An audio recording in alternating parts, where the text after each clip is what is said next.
Bueno, gracias. Bueno, creo que estamos, ¿no, Clau? ¿Vamos arrancando? ¿De una?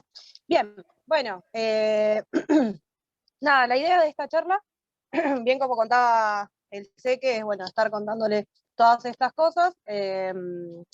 Sobre todo, digamos, ahora hay mucha gente que, bueno, está ingresando en la virtualidad o que ingresó y enseguida pandemia, y no estamos teniendo como este contacto dentro de la facultad, la posibilidad de poder hablar con compañeros de otras carreras, acercarnos a distintos espacios y eh, ver, digamos, qué onda con nuestras carreras.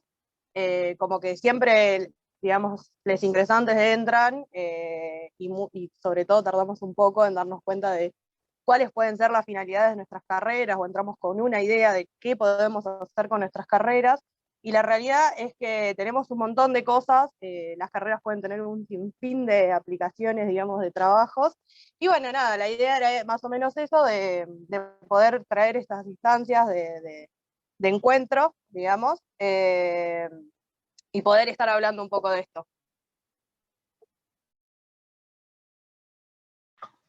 Sí, no sé si querés arrancar, qué es lo que vos estás trabajando, qué es lo que vos estás investigando, trabajando, cómo no sé, te fue también preparando la facu como para esto que estás haciendo. Bueno, yo, a ver, hay como un montón de opciones. Podemos ir charlándolo así. Yo tengo como una especie de charla preparada, que no es más que una recopilación de filminas, porque así de antiguo es mi lenguaje. De charlas que he venido dando que por ahí pueden estar buenas como disparadora, o podemos ir charlando y voy sacando imágenes a medida que vamos entrando en los temas. A mí me gusta la idea de una charla más bien desestructurada, en general, cuando hay gente de diversos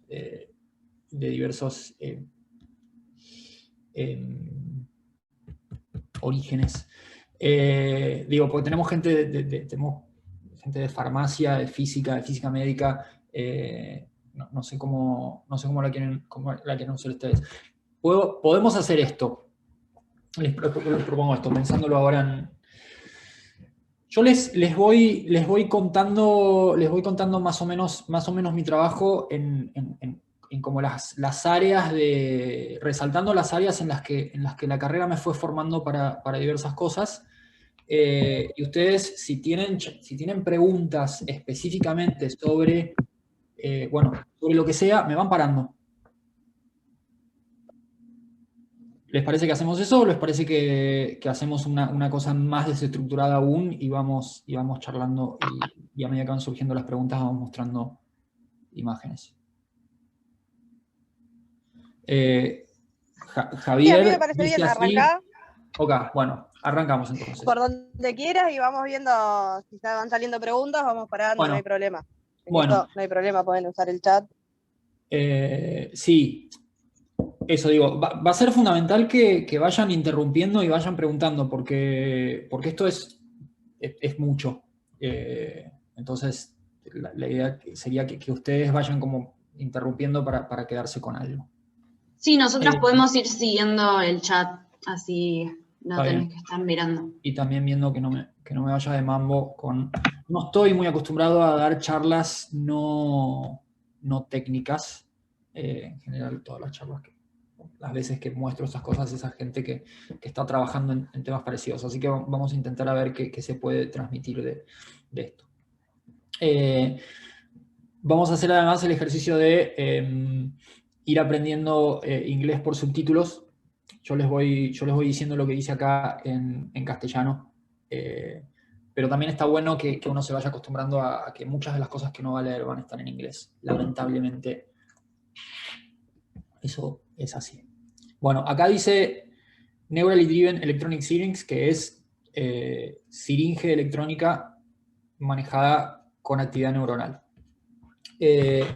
Y esto a lo que va es, la siringe es como se llama el aparato fonador de los pájaros. Y nosotros lo que estamos tratando de hacer es hacer un sintetizador de voz para pájaros, que lo programamos en algún chip, y que registramos la actividad neuronal de los pájaros, y esa actividad neuronal maneja ese sintetizador y genera el sonido que el pájaro está tratando de cantar.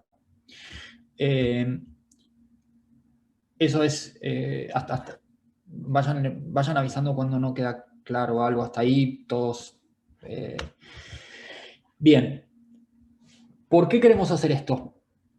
Queremos hacer esto porque es lo que uno llama en ciencia un modelo. Un modelo es una aproximación a un problema. Un modelo es, un ratón puede ser un modelo, un sistema de ecuaciones puede ser un modelo. Un modelo es algo en lo que uno pone una serie de presunciones acerca de cómo funciona un fenómeno, y lo somete a experimentos y pruebas para ver cuándo puede describir bien y cuándo fallan las descripciones. Y cuando fallan las descripciones, lo que uno hace es ir a ver dónde es que estuvo la falla y cuáles de las presunciones que uno había hecho no eran adecuadas. ¿Sí? No sé, por ejemplo, en la física, cuando se pensaba que existía el éter, había un modelo que era, bueno, todas las partículas se mueven sin resistencia por el éter.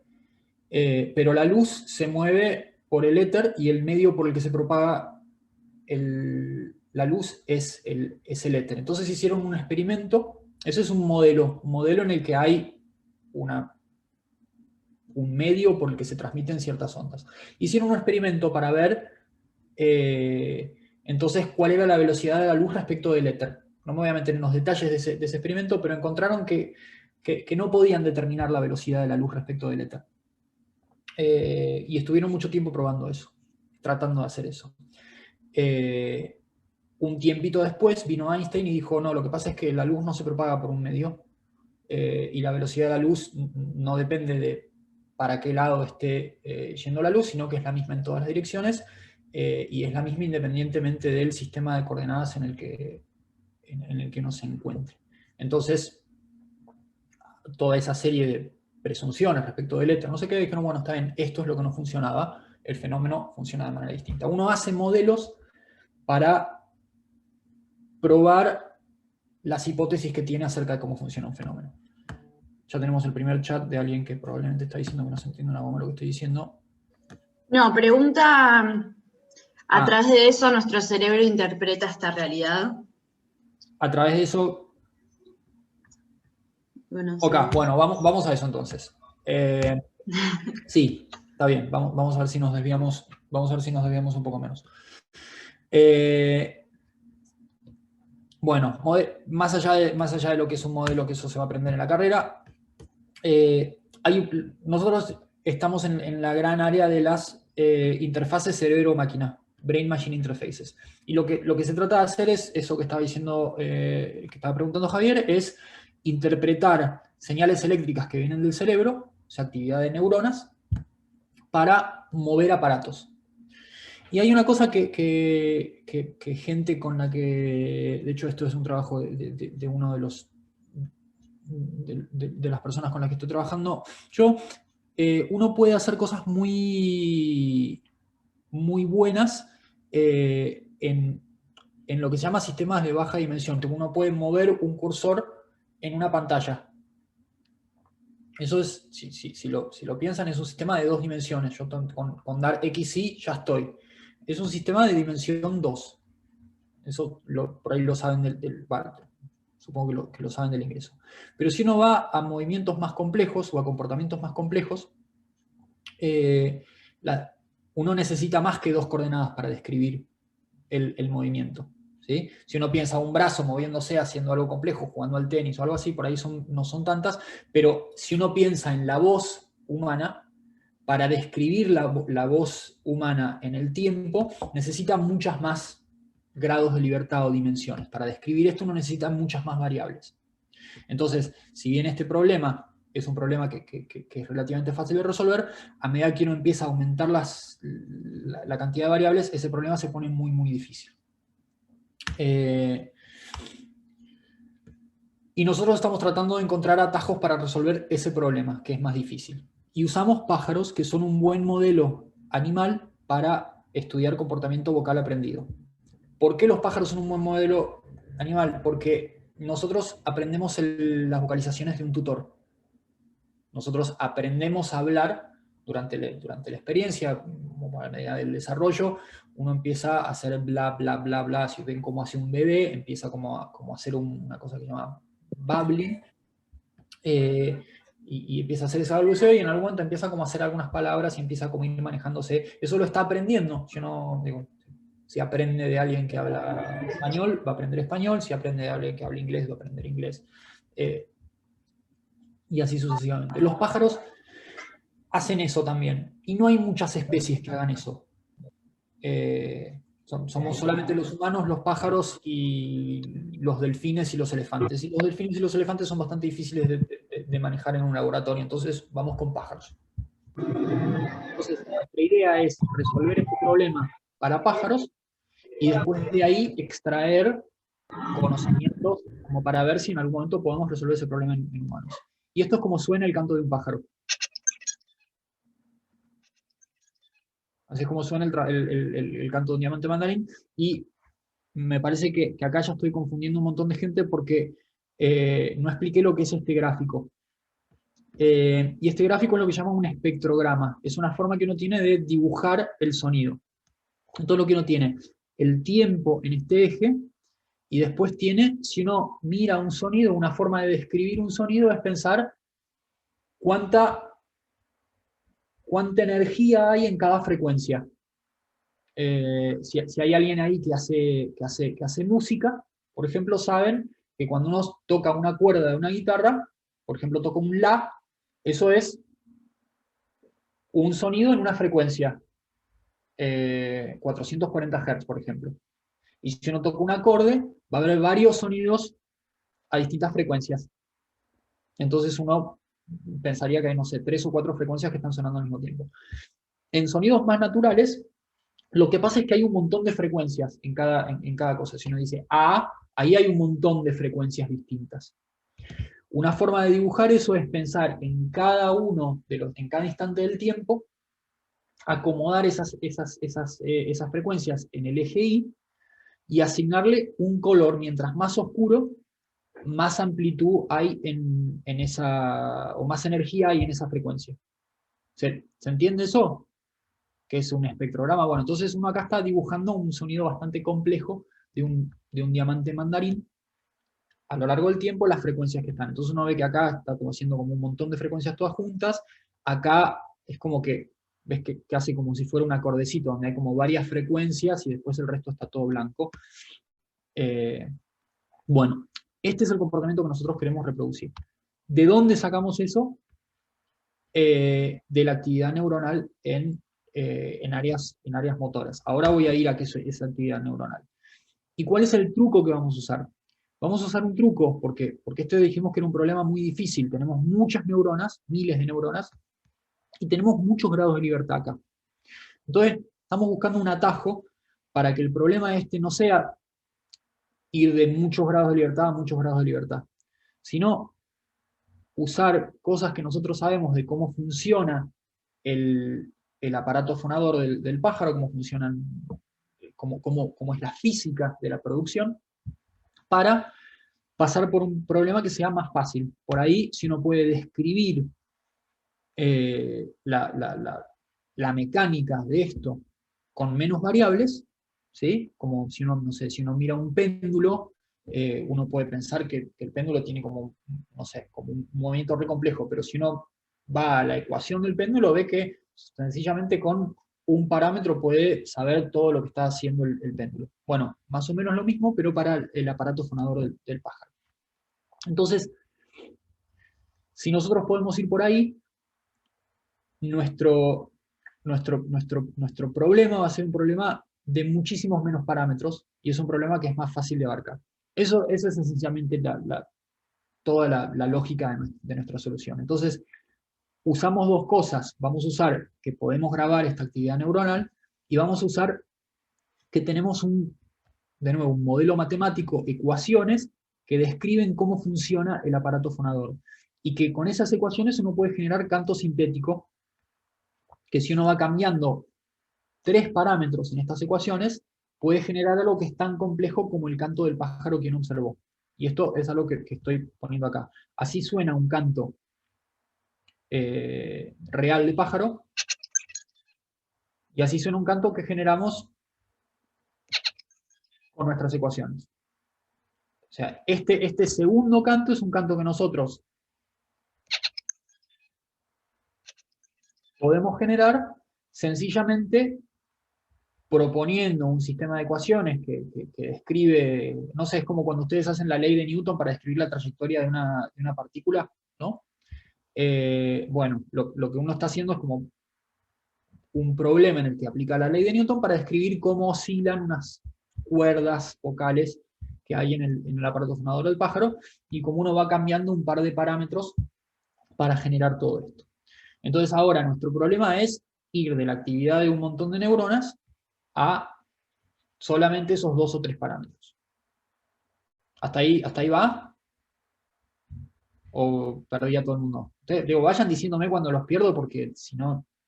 Bueno, entonces, y ahora vamos a ir a esas cosas obviamente, un físico, un físico está bastante preparado para resolver estos problemas, porque es todo lo que se aprende en la carrera, resolver ecuaciones diferenciales. Entonces, mi carrera como físico me preparó muy bien para esta parte. Agarrar un problema, mirarlo y decir, bueno, la ecuación diferencial de esto podría llegar a ir por acá. Y esto es lo que hice durante mi doctorado, de hecho. Después vamos a la parte de cómo lo manejamos a esto, que ahí estamos llegando a la pregunta de Javier. Y acá estamos yendo a la biología y a la electrónica y a una física bastante más experimental.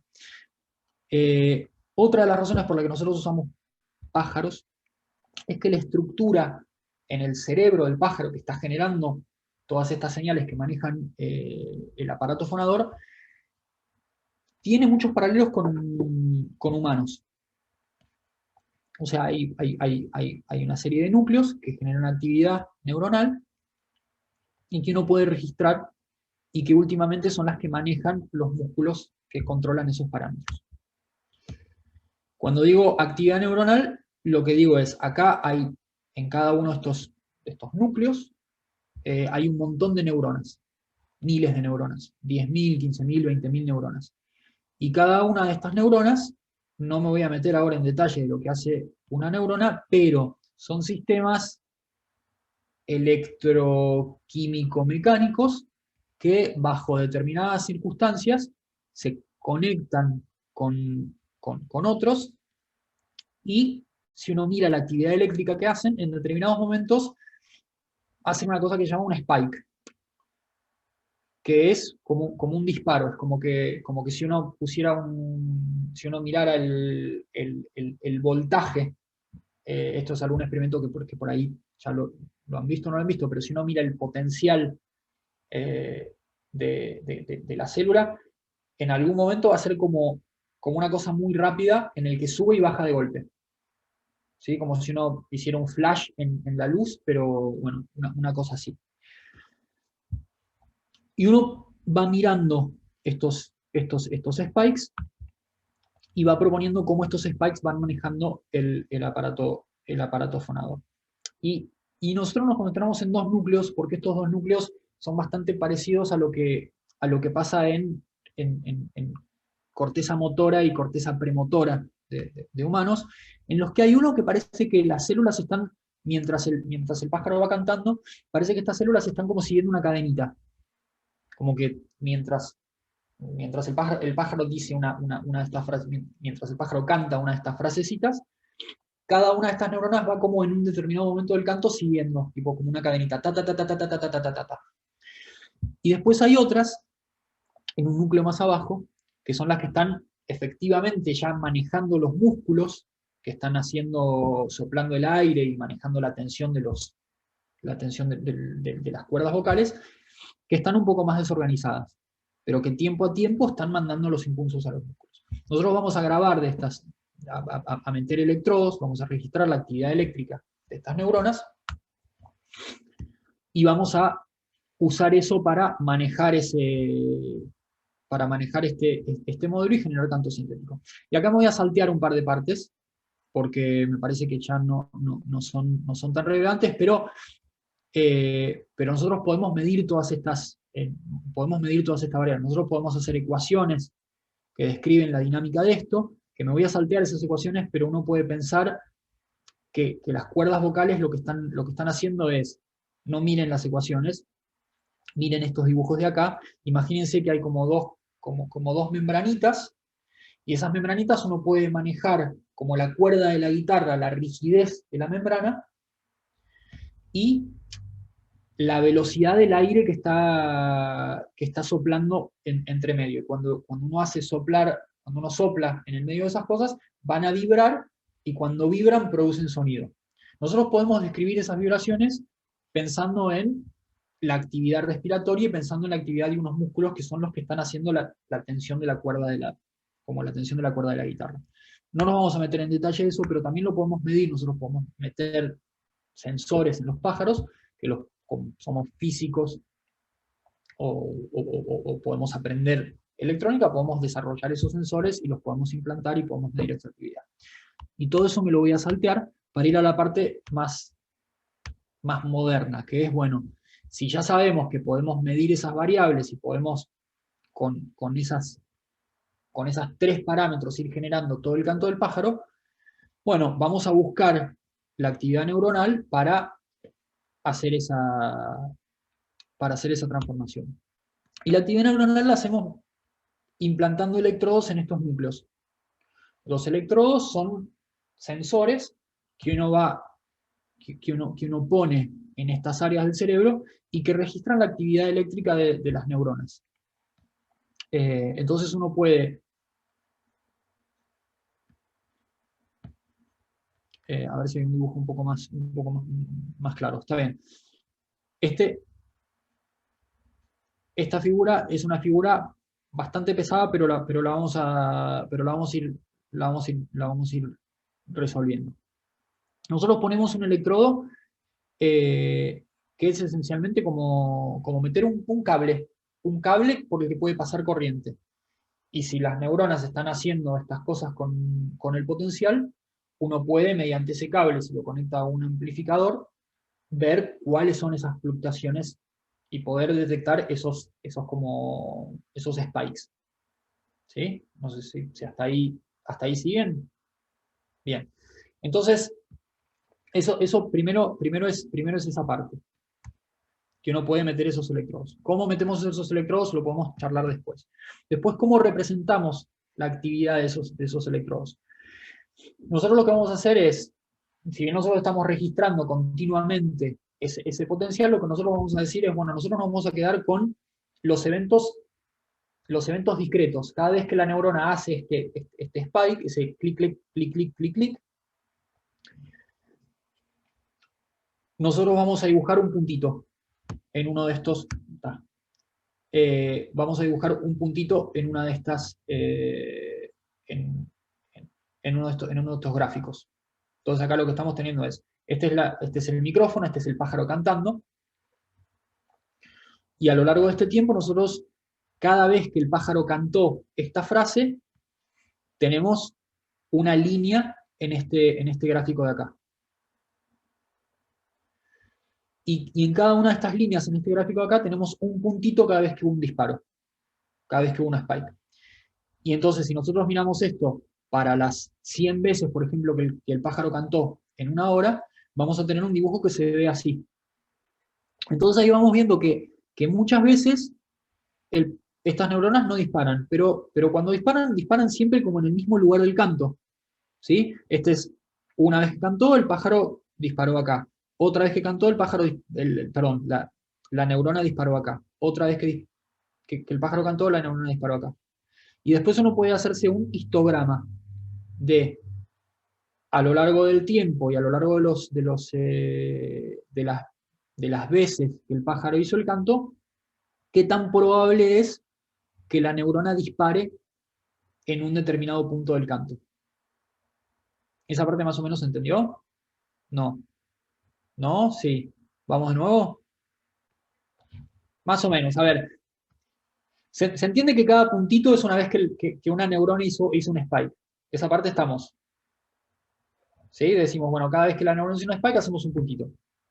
Segundo, se entiende que cada una de estas líneas es una frase, una vez que el pájaro hizo esta frasecita.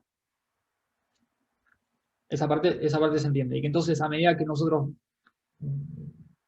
vamos en el eje Y, decimos, bueno, en este punto, esta vez disparó, esta vez disparó, esta vez disparó, esta vez disparó, esta vez disparó, y uno puede ir subiendo y después se hace un histograma y hace, bueno, es tan probable que el pájaro dispare en que la neurona dispare en este lugar del canto. Y es tan poco probable que la neurona dispare en este lugar del canto. Si vamos a otra neurona, esta es una neurona que es bastante más interesante porque es una neurona que en general no dispara. Si vos te fijas acá, como que no está haciendo nada. Pero en este punto particular del canto, ves que siempre hace un spike. Entonces en el histograma, la probabilidad de que dispare en cualquiera de estos lugares es muy baja, y la probabilidad de que dispare en este lugar es muy alta. Entonces, con este tipo de datos y con este tipo de histogramas de probabilidades de disparo, uno puede ahora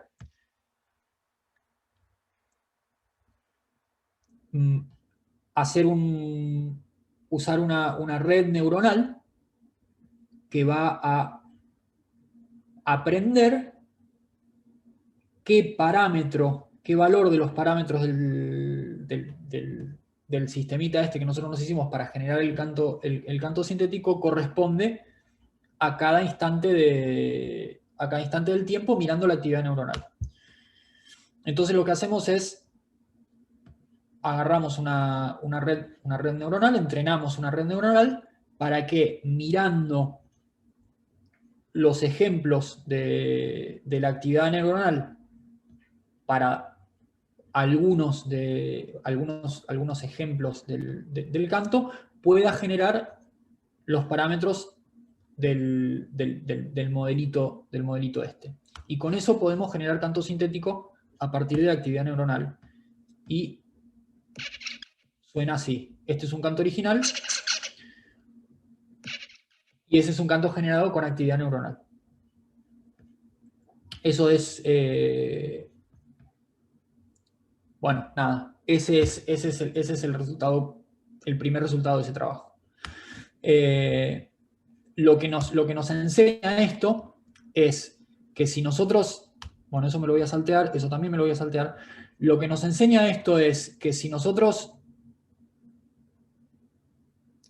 usamos la física de los aparatos, la física la biofísica de los sistemas que estamos tratando de manejar, podemos transformar problemas que son muy difíciles, estos problemas en los que teníamos que adivinar, no sé, todos los parámetros del sonido. Ahora lo que tenemos que adivinar son solamente 3 parámetros. Y adivinar solamente 3 parámetros con actividad neuronal es mucho más fácil y podemos hacer que algo así, con actividad neuronal, pueda sonar así.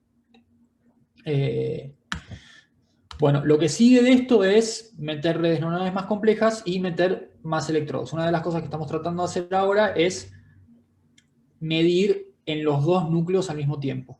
Medir las que están haciendo toda la secuencia hasta el disparo y medir la actividad neuronal de la que están haciendo la secuencia la parte más detallada de la secuencia y manejando los músculos. Y por ahora lo que estamos haciendo es, metemos unos electrodos, bueno, podemos meter hasta 500 electrodos cubriendo los 2 núcleos, y podemos medir la actividad neuronal de muchas de estas neuronas, que es lo que estamos mostrando acá. Acá, de nuevo, lo que estamos haciendo es, esto es el canto de este pájaro, y acá estamos graficando a lo largo del tiempo la actividad de una neurona. Cada una de estas líneas es una neurona, y lo que estamos haciendo es un puntito cuando dispara, y vemos que hay acá, no sé, hay como 100 neuronas que estamos mirando, y vemos que en realidad todas se callan al mismo tiempo. Hay como un montón de cosas acá que estamos empezando a mirar, pero que eso viene después. El resultado principal, ese es el pájaro cantándole a una hembra, pero el resultado principal es que uno puede ahora, usando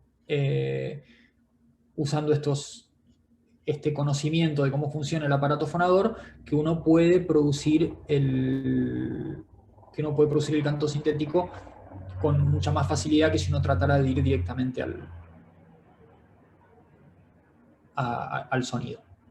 Sé que Sí. hay un par de preguntitas, ¿querés que veámosla? Porque son todas relacionadas con lo que venías hablando. Vamos, bueno, sí. Ahora vayamos solamente a preguntas, porque... Ah, ya estabas terminando, perdón. Sí, porque... No, es que ya está. Terminé porque ahora me gustaría que hagan preguntas sobre las partes que no se entendieron y... Bien. Bueno, arrancaron de la más vieja. Que preguntan, yo te voy tirando algunas y son algunas que son más o menos como de lo mismo, por eso te las tiro si querés varias juntas y vamos tomando. ¿Cómo hacen para interpretar la actividad neuronal? ¿Cómo traducen los fenómenos eléctricos y químicos biológicos a un sistema eléctrico? Eso era todo una. Sí. Después preguntaron cómo registran la actividad neuronal. Cada conexión de neurona tiene distinto tipo de emisión de energía. Recién preguntan. ¿Se puede saber qué neurona es la que dispara o la que se activa? Acá preguntan por los pájaros también, pero... no sé, si querés te repito alguna, no sé si... Sí, a ver, está bueno que la mayoría de las preguntas son sobre las neuronas y la actividad neuronal. A ver.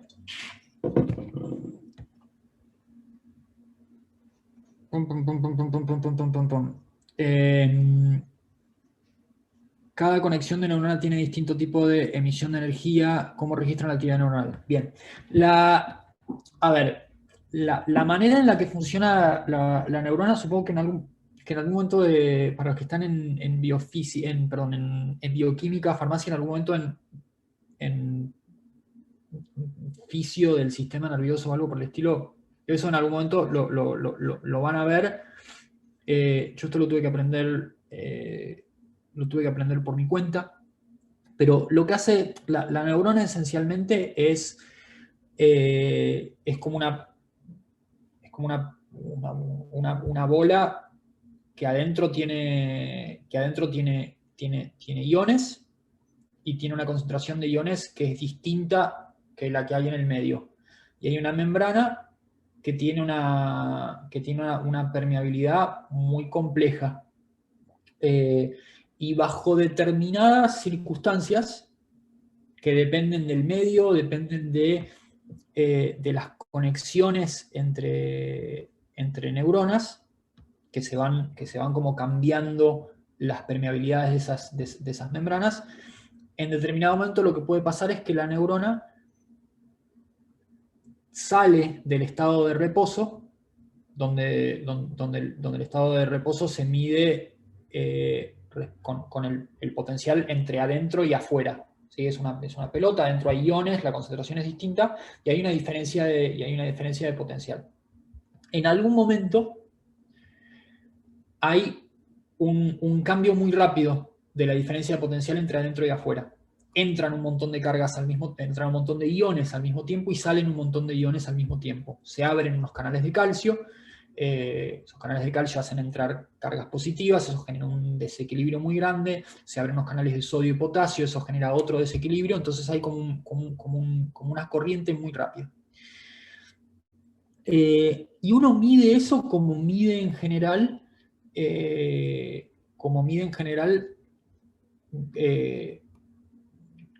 corrientes, ¿sí? Lo que no hace es poner un electrodo. Nosotros no ponemos un electrodo, ponemos cientos de electrodos, y el electrodo esencialmente lo que hace es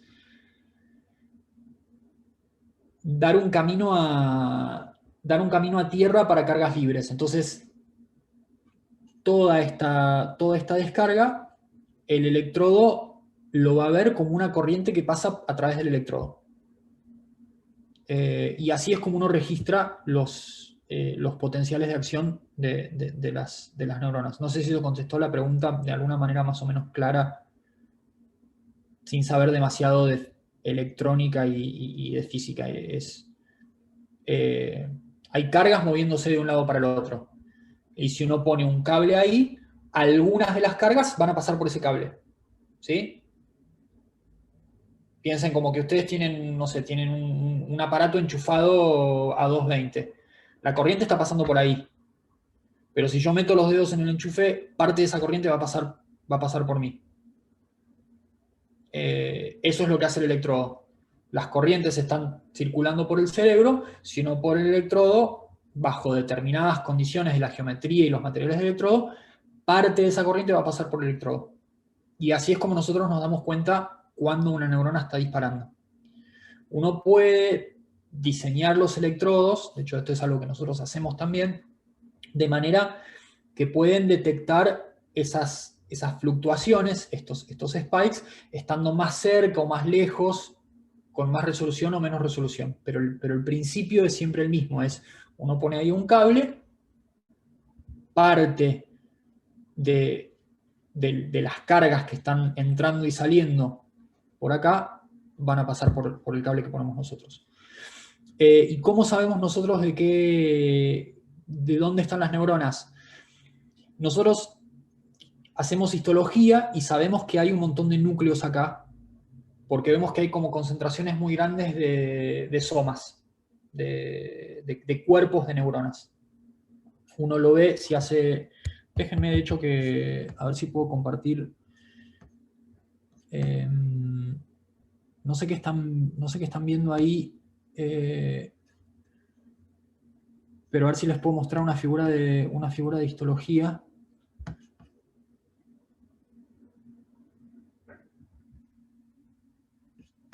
No sé qué están viendo ahí. Ahora nada. Ahí, Ok, genial. A ver qué ven ahí. ahí está. Bueno, esto es una foto de un pedazo de una rodaja del cerebro de un pájaro, que lamentablemente al final salió. Bueno, después vamos a hablar de eso. Pero esto es un pájaro al que después de hacer el experimento hicimos histología, cortamos rodajas del cerebro, lo pusimos abajo de un microscopio y miramos la traza del electrodo y vemos que acá hay zonas más oscuras. Esas zonas más oscuras es porque hay un montón de neuronas concentradas. Esos son lo que nosotros llamamos núcleos. Entonces, si sabemos las coordenadas de estos núcleos, porque sabemos, tenemos mapas de cómo está organizado el cerebro, y sabemos la profundidad de nuestro electrodo, porque lo estamos poniendo con unos aparatos que nos dejan saber dónde está el electrodo, podemos saber al menos de qué núcleo vienen las neuronas que estamos registrando. No sé si eso contesta la pregunta de...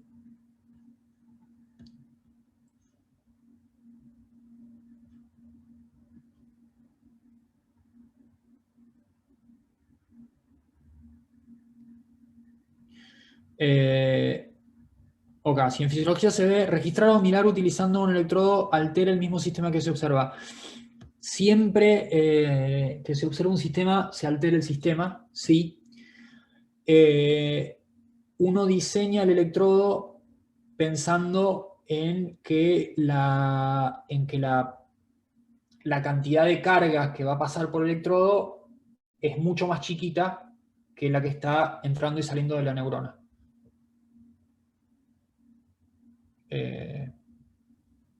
Bien. Después hay otra Entonces, pregunta sí, que habían preguntado. Ay, no sé si habías terminado, perdón, sí, con sí, la sí, pregunta esa. Ah, joya, joya. sí. Dice, entonces, ¿la realidad existe o solamente es percepción de la interpretación de nuestro cerebro?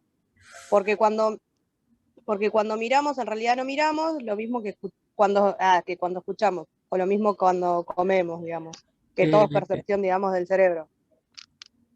A ver, ese es claro, ese es el físico. A ver, podemos seguir en otro momento. Hay una discusión en este momento, buena parte de la neurociencia de la percepción está basada en los trabajos, te lo voy a escribir acá, en los trabajos de Marr. Y déjame que te lleve a la página de Wikipedia de Marr. Está bueno esto en realidad. David Marr creo que es. Seguimos viendo la foto, ¿eh? Ok. Sí, te voy a poner el link nada más acá. Le estoy hablando directamente a Javier, pero le quiero hablar a todo el mundo. David Marr. David Marr es uno de los neurocientíficos que fundaron el campo de la neurociencia computacional, que sostiene que el cerebro lo que está haciendo es hacerse una representación de la realidad. Que lo que hace la actividad que lo que hacen los sistemas sensoriales sobre todo es, vos tenés un objeto afuera y vos lo que haces es samplear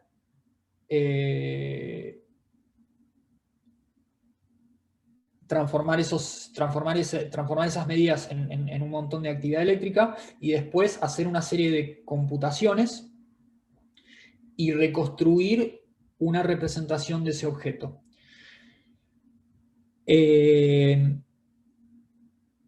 Hay otra forma de pensar eso. Sí.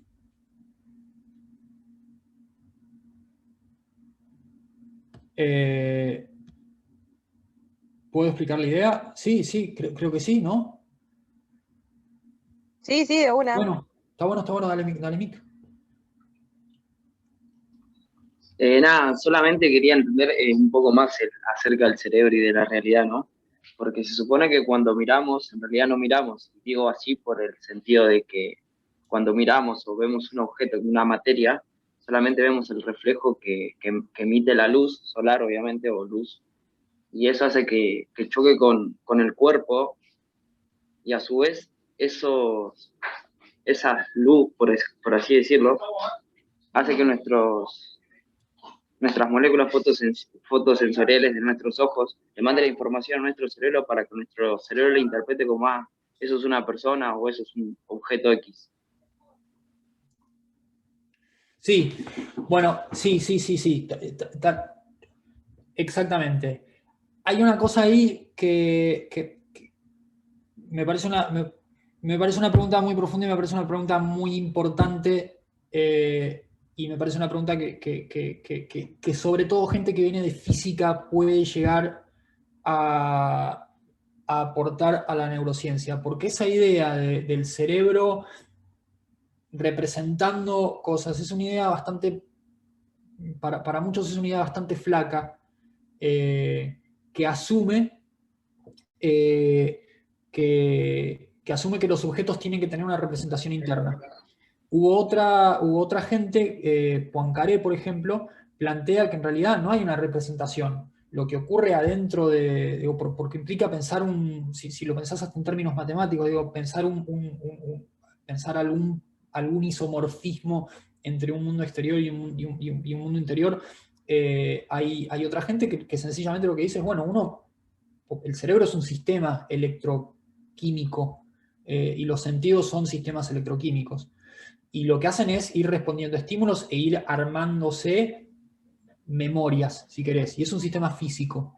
Y pensar que lo que Exacto. hace es representarse meramente cosas que están afuera es una idea bastante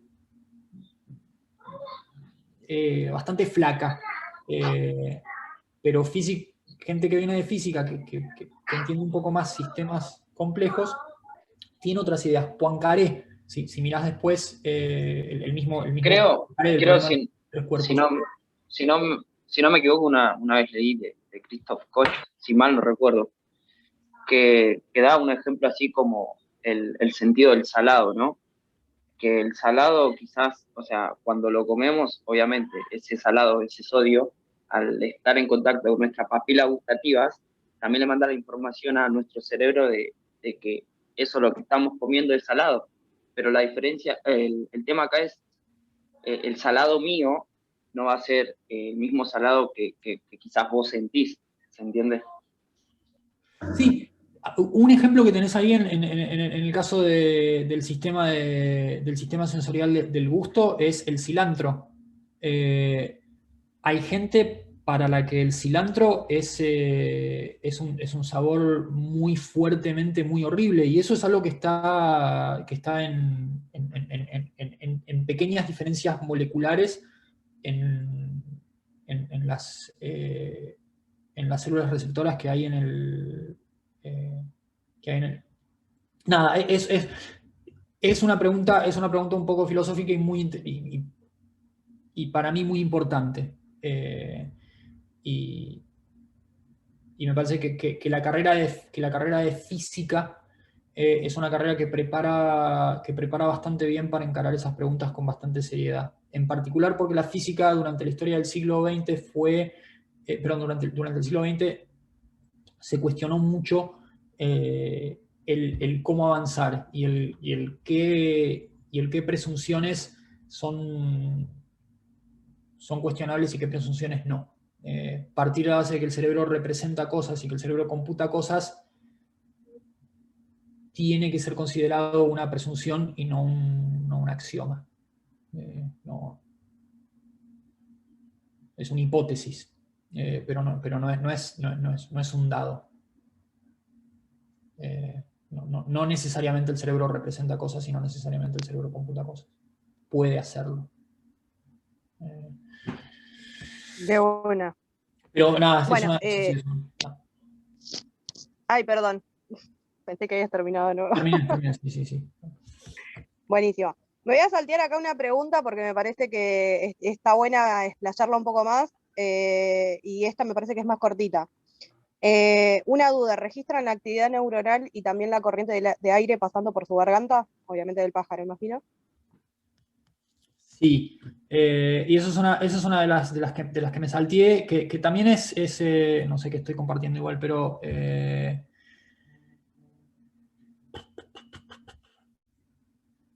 pone que volvemos a compartir. Ahí estoy compartiendo las filminas de nuevo, ¿no? ¿Alguna versión de las filminas? Sí. Sí.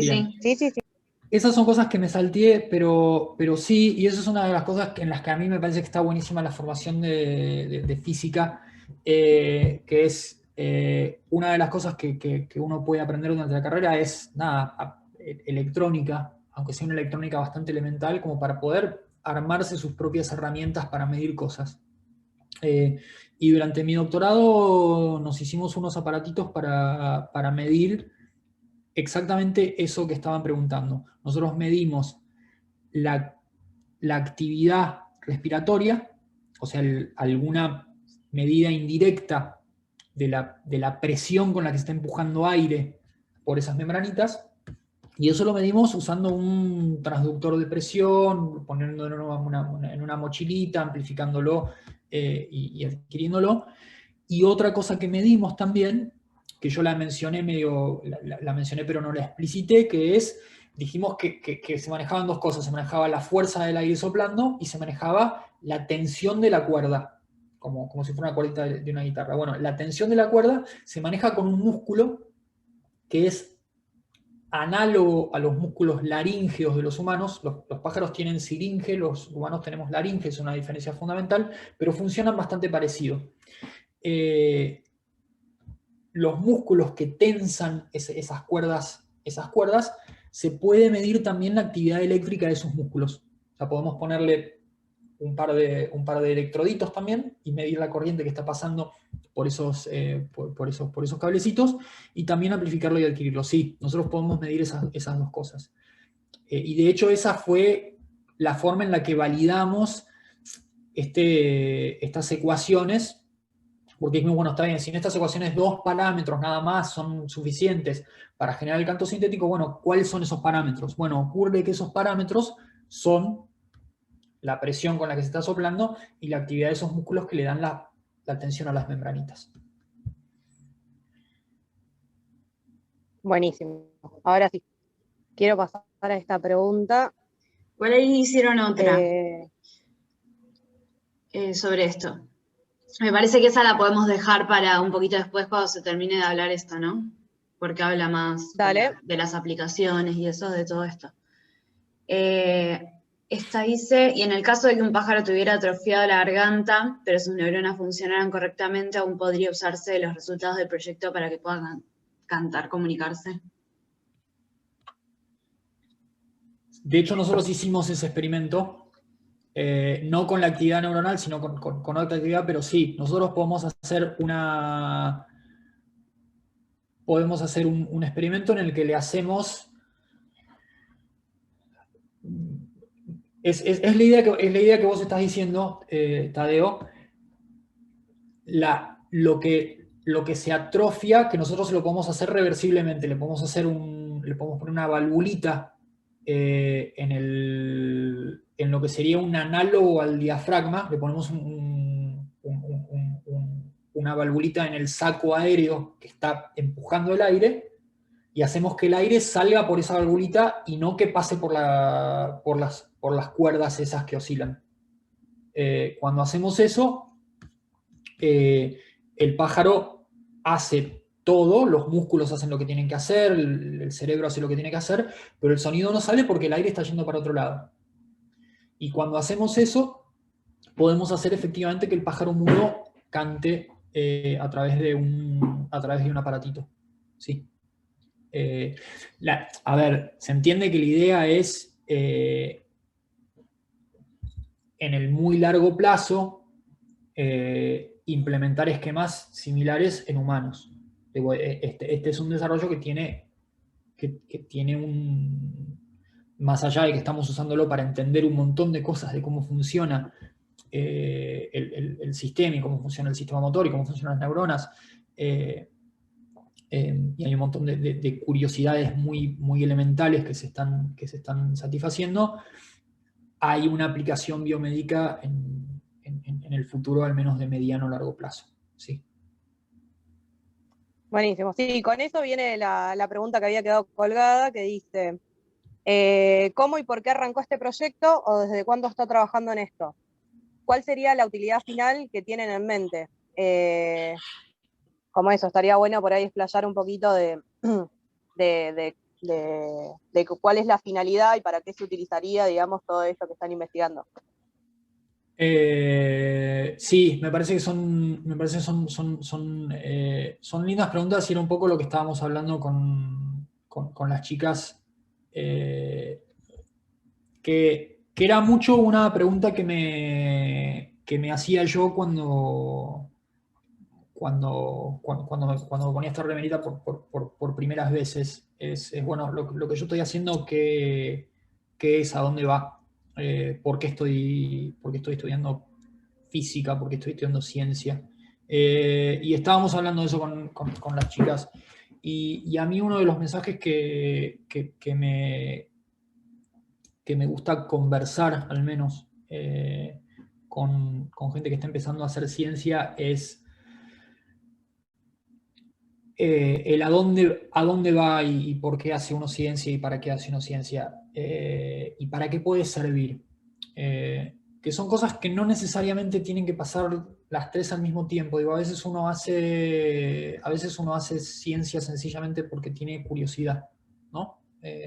A veces uno sencillamente le parece que hay algo de la naturaleza, de la matemática, de la estética, de la sociedad, que quiere entender, porque sencillamente necesita entenderlo, porque hay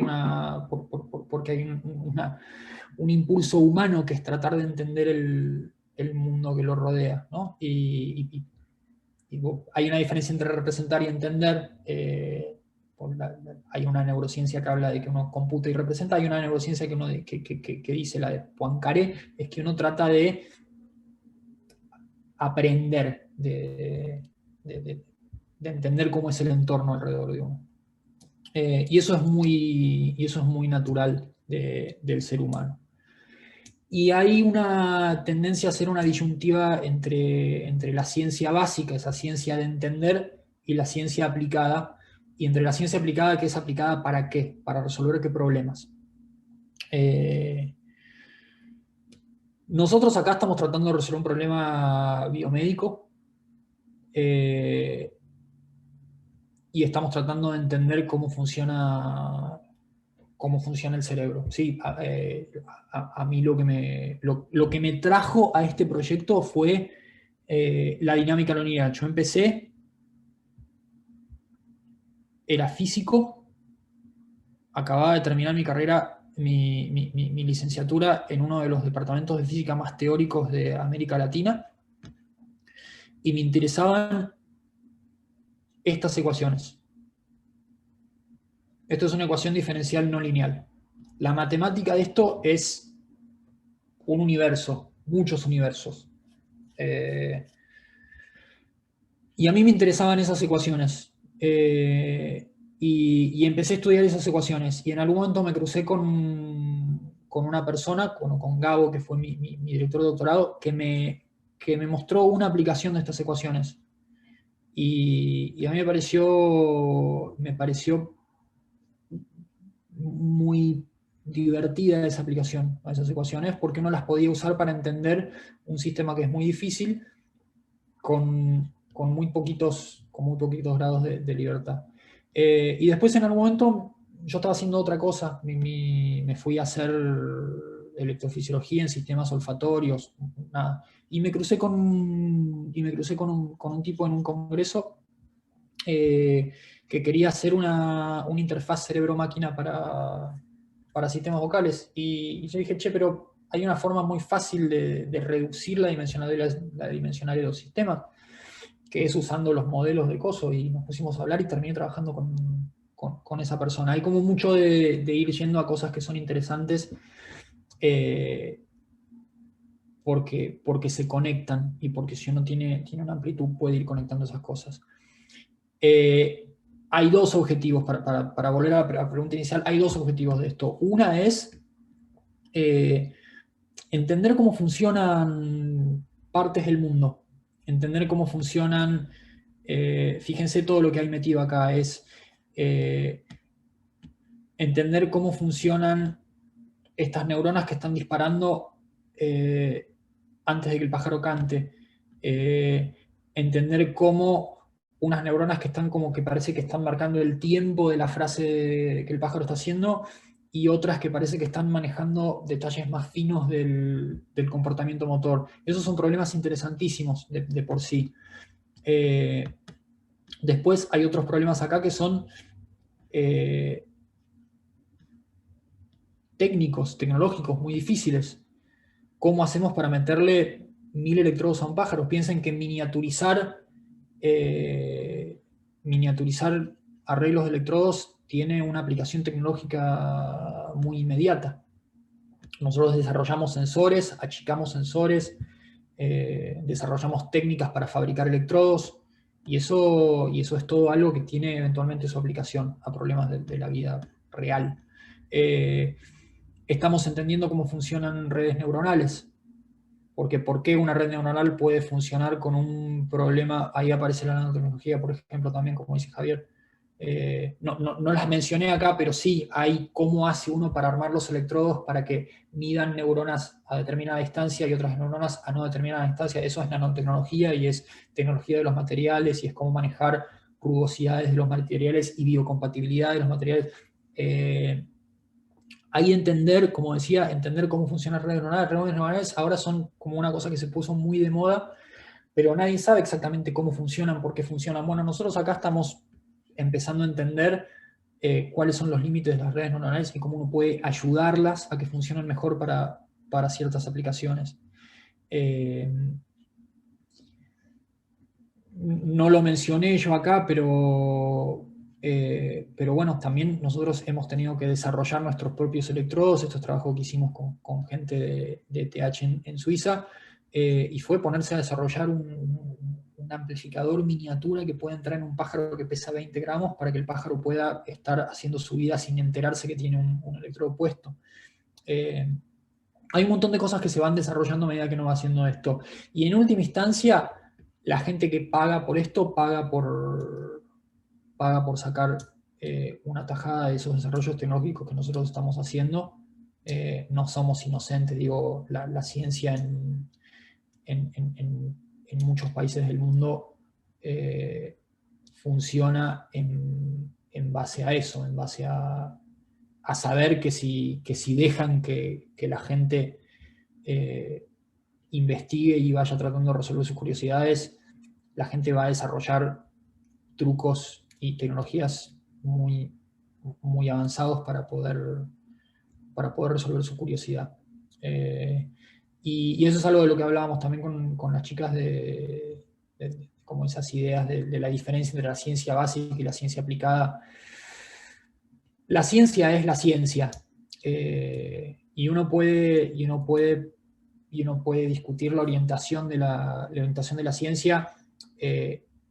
Yo me junté con gente que trabaja con problemas biológicos, y eso tiene derivaciones en la biotecnología, pero también me podría haber juntado con gente que hace salud pública, y podría estar estudiando en este momento problemas matemáticos muy, muy interesantes y muy ricos acerca de cómo optimizar la vacunación de gente, o cómo pensar estadística para poder describir bien un problema socioeconómico, para poder empezar a trabajarlo. Esas son cosas para las que estoy convencido de que la carrera de física en particular nos prepara muy bien. Y está bueno pensarlas, y está bueno o quedarse en la física de las partículas y los campos si es lo que uno quiere, porque es física muy interesante, pero también saber que hay otros problemas y que la preparación que tiene uno es muy útil para ir a resolver esos otros problemas y para pensar esos otros problemas. Nada, eso. Es maravilloso. Sí, a ver, chiques, estudiar ciencias es un privilegio. De hecho, yo recuerdo conversaciones, una de las vueltas que tuve en algún tiempo, porque esto requiere preparación, no sé, en electrónica, en sistemas de tiempo real, y hicimos justo un curso con un montón de gente de Cuba, que eran ingenieros, ingenieras, y estábamos todos trabajando como en unos sistemas para hacer equipamiento rápido y barato, porque estábamos en eso. Y la gente de Cuba lo describía como un privilegio. Yo decía, bueno, yo tengo el privilegio de estar pensando soluciones a estos problemas, que me permiten satisfacer curiosidades muy, muy elementales. Y uno puede estar todo el tiempo yendo y viniendo entre cosas que son muy concretas y muy aplicadas, y cosas que son muy voladas, y está todo conectado. Habiendo hecho la carrera ahí y habiendo pasado por ahí, yo sé que en este momento desde el Instituto de Física hay como una idea de abrir a multidisciplina, y que en general la facultad está tomando un giro muy, muy lindo en ese sentido. Cuando yo hice mi carrera, las disciplinas y la ciencia básica y la ciencia experimental eran cosas que estaban como muy, muy compartimentadas, y eso no es bueno. La ciencia es ciencia. La orientación que le da un sistema a a los recursos que ponen ciencia es otra cosa y es otra discusión, y es una discusión que me parece que hay que dar, pero ya la darán, ya invitarán a gente que ha estudiado el tema. Yo no lo he estudiado, pero invitarán a gente que ha leído más que los apuntes de Barsaski.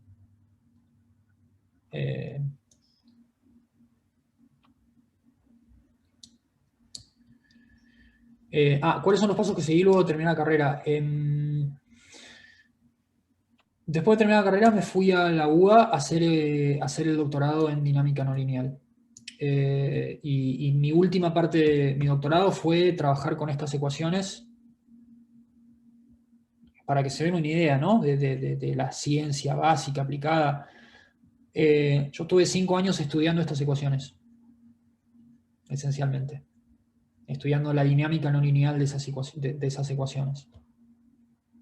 En el último par de años de mi doctorado lo aplicamos a los pájaros. Después me fui a hacer electrofisiología en olfato y optogenética y cosas que no tenían nada que ver con esto. Y después me junté con gente para volver a las aplicaciones de esto de nuevo, y nada, pasé un tiempo en San Diego, pasé un tiempo en Suiza, que el tiempo en Suiza fue mucho más desarrollando tecnología, porque en algún momento decidimos que necesitábamos aprender a hacer estos aparatitos para poder medir por periodos largos de tiempo, y eso lo tuvimos que desarrollar. Y ahora volví a La Plata y San Diego a seguir con las aplicaciones de esto. Eso. Acá habían hecho otra pregunta también antes, de que creo que se nos pasó, que dice que, y se ha intentado hacer lo inverso, o sea, utilizar electrodos para insertar electricidad a un músculo para moverlo a voluntad. También me hace... Perdón, de nuevo. Se ha intentado hacer lo inverso de lo que habías hablado, o sea, utilizar electrodos para insertar electricidad a un músculo para moverlo a voluntad. Como... Sí, eso se hace. Eso se hace. De hecho, hay toda una rama de la idea de brain machine, de interfase cerebro-máquina, que es, hay situaciones clínicas en las que lo que se daña, típicamente en lesiones de columna, de espina dorsal, lo que se daña es el nervio que canaliza los impulsos eléctricos del cerebro hacia los órganos que se trata de manejar. Entonces muchas veces lo que se hace es, se lee actividad en la parte del nervio que quedó sana, y se usa esa actividad para, procesada de alguna manera, para estimular los músculos y mover los músculos, sí. Sí, eso ocurre.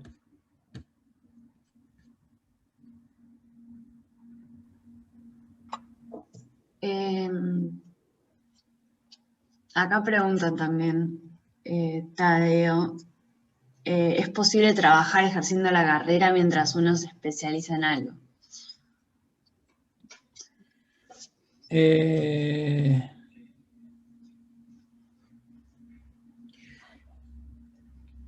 Bueno, es que la carrera es medio como que estar constantemente especializándose. Una de las cosas que tiene para bien o para mal esta carrera es que ejercer la carrera es estar especializándote en algo. Creo que ya lo dije eso, perdón, acabo de repetir 2 veces lo mismo, pero sí, a ver, uno termina la licenciatura y va a hacer un doctorado. El doctorado esencialmente es que a uno le paguen por especializarse en algún problema. Después termina eso y va a hacer un postdoc, y le pagan para que se especialice en resolver algún otro problema. Y después, yo me imagino que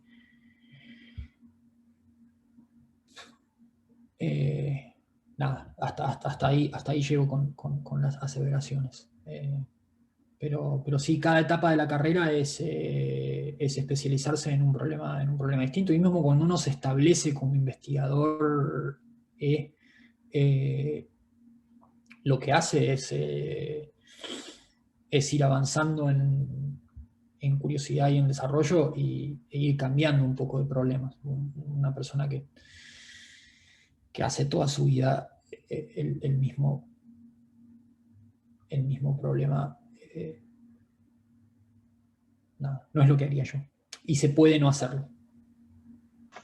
Acá preguntan si la grabación la vamos a poner en algún lado. Sí, la vamos a poner en el Instagram y en el YouTube también, ¿no? Sí, en el canal. Sí. Bueno. Sí, los dos, bueno, ahí Pri puso el Instagram y el canal de YouTube se lo buscan en los links de la descripción de Instagram también. O ponen el pelo de Instagram y aparece. Ahí, Pri, Claro, ¿querés? sí, exactamente. ¿Qué? No, si querés decirle otra vez lo que vos estabas diciendo, Lea, sé que no sé si entendió bien la pregunta.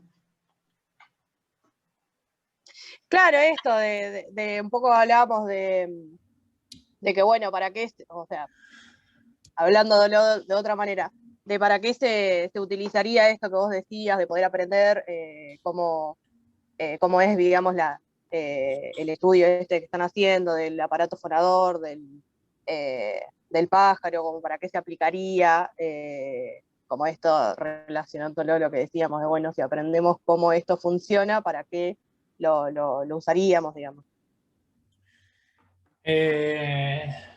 Sí. A ver, esto tiene tres partes y están también bastante vinculadas a la conversación que estábamos teniendo antes de la charla entre nosotros. La aplicación más inmediata de esto y la razón por la que... y las dos razones por las que hay gente poniendo plata para que esto se haga, porque déjenme hacer un paréntesis, digo, en algún momento yo escuché un debate acerca como de los científicos más básicos y más clásicos con mucha ira acerca de cómo en determinado momento había una política de Estado de financiar ciertos estudios más aplicados y no aplicados y había una ola de enojo sobre cómo se estaba restringiendo la libertad de los investigadores y cómo eso en el primer mundo no ocurría. En ninguno de los países donde yo trabajé, uno es libre de investigar lo que se le canta. O puede, pero no le pagan. O los estados definen a dónde van a poner los recursos en base a ideas estratégicas de dónde quieren estar en 10, 15, 20, 50 años. Hay estados que lo hacen pensando en desarrollar ciertas tecnologías bélicas, hay estados que lo hacen pensando en desarrollar ciertas tecnologías estratégicas para lo interno. Luego, nada, hay distintos modelos, pero la idea de que no va a ser la ciencia libre y que la ciencia es esta cosa pura de que uno hace lo que... No es cierto en ningún lugar del mundo, no es cierto. No, es una falacia y es una falacia que además cualquiera que haya crecido al calor del método científico podría sencillamente atenerse a la receta de Popper, plantearlo como una hipótesis falsificable, ir a leer dónde está poniendo la plata NIH, el gobierno de Estados Unidos, el gobierno de Suiza, el gobierno de Inglaterra y las agencias de financiamiento, y ver que no es así. No, a mí no me van a pagar por decir yo quiero estudiar ecuaciones diferenciales de tercer orden. Me van a pagar por decir que voy a desarrollar un método para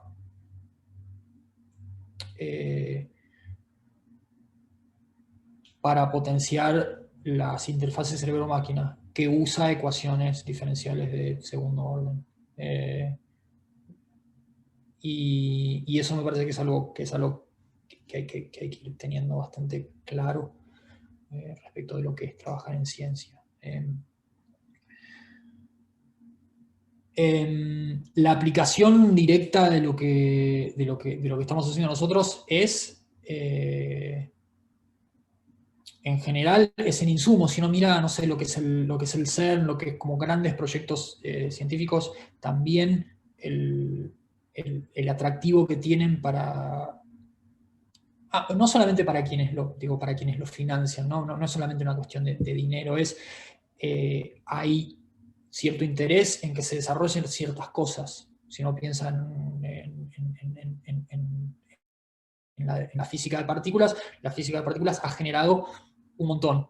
Ha generado Internet, ha generado algoritmos de compresión de datos, ha generado sistemas operativos, ha generado métodos para pulir superficies, ha generado métodos para alinear, ha generado un montón de cosas que son muy, muy útiles.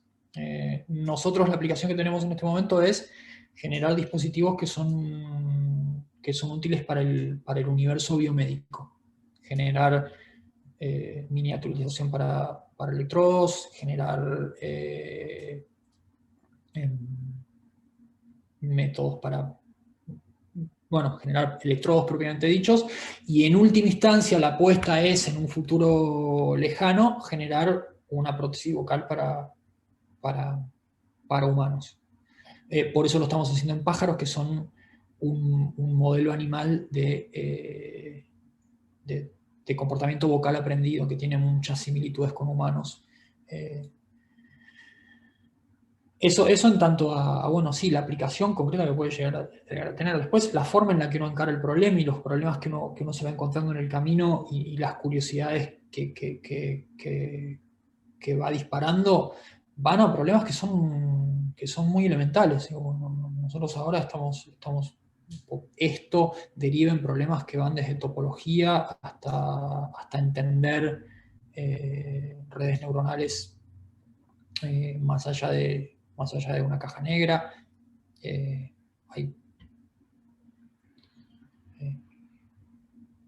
No sé si contesté la pregunta, pero hay aplicaciones inmediatas, hay aplicaciones a largo plazo, y hay cosas muy, muy, muy puras de curiosidades que uno tiene. Bien, genial. Sí, nada, eso, así que, y sí, perdón, acabo de leer tu mensaje, Priscila, medio tarde, pero bueno, sí, a ver, eso,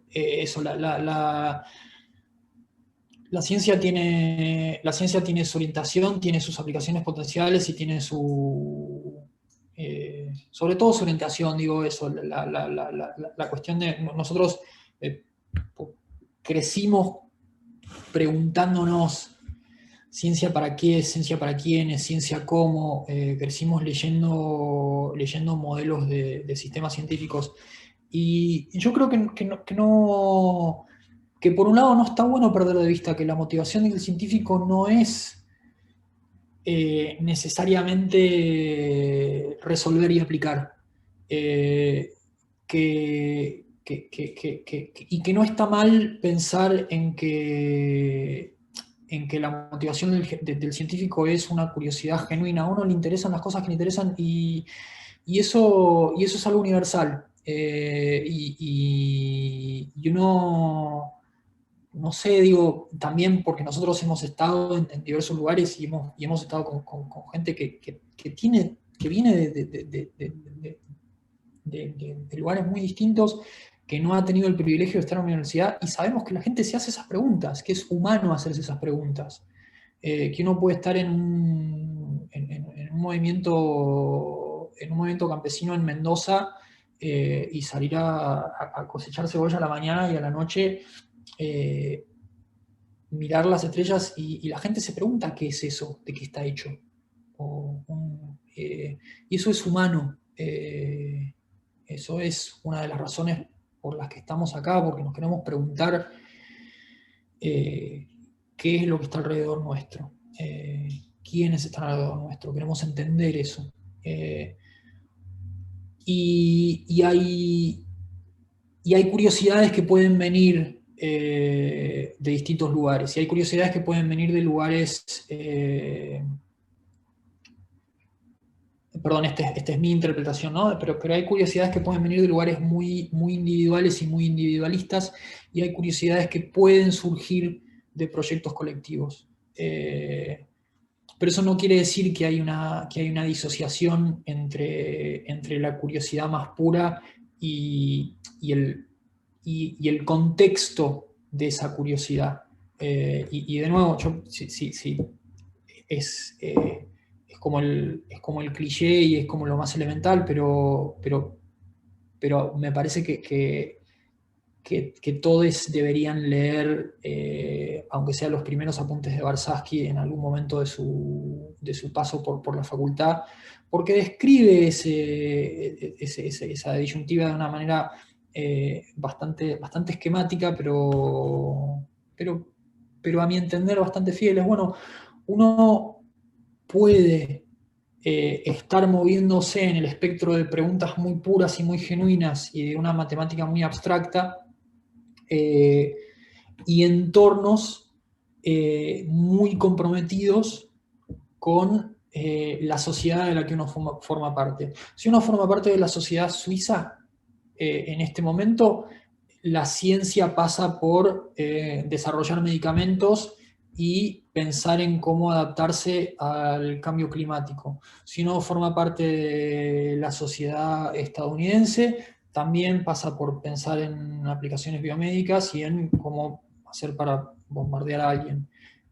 Si uno está en la sociedad latinoamericana, argentina, hay problemas que nosotros todavía no los tenemos bien delineados. Pero bueno, capaz que una parte de nuestra función podría ser delinear esos problemas y encontrar cuál es el puente entre esos problemas y las curiosidades más puras que pueden estar motivadas en la casualidad de ir cruzándose con los problemas a medida que uno los va encontrando. Digo, yo no sabía que me iban a interesar las ecuaciones diferenciales. Cuando me interesé por las ecuaciones diferenciales no sabía que me iban a interesar la electrónica. Cuando me interesó la electrónica no sabía que me iba a interesar la nanotecnología. Uno no sabe qué es lo que le va a interesar, y en última instancia la labor del científico es trabajar con la curiosidad. Y la labor de un científico consciente de su entorno podría llegar a ser tratar de conectar la curiosidad con el contexto.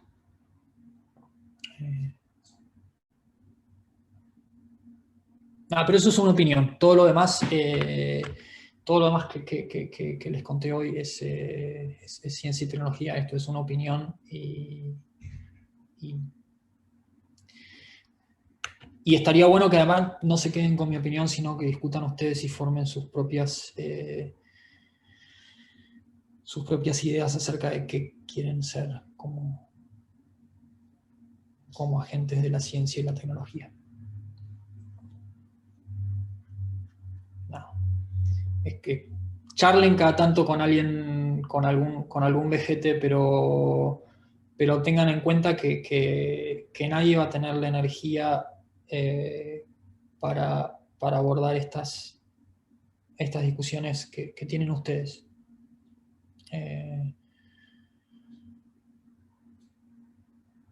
sigan nuestro ejemplo de no seguir el ejemplo de sus generaciones anteriores.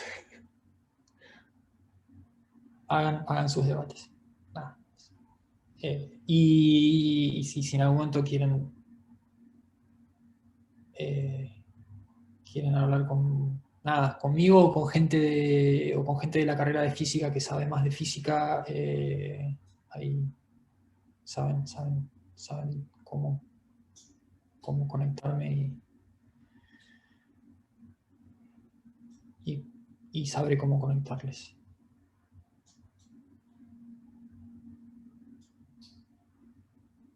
Bueno, basta, hablé mucho. Buenísimo, sé que... Bueno, no sé si hay más preguntas, si no podemos ir cerrando acá. Hable ahora. Bueno, ahí les dejo, si quieren también... ¿Cómo? Les paso mi mail también, si alguien quiere en algún momento que le pase data de lo que estoy haciendo o algo. Prometo contestar en algún tiempo razonable. Bien, bueno, nada,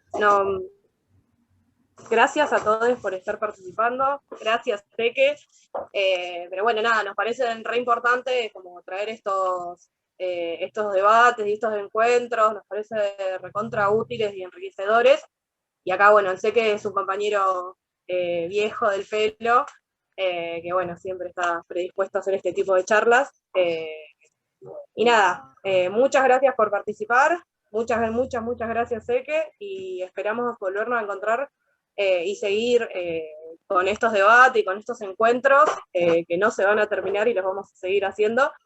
Y como decía el Eke, hay que cuestionarse todo para transformarlo todo.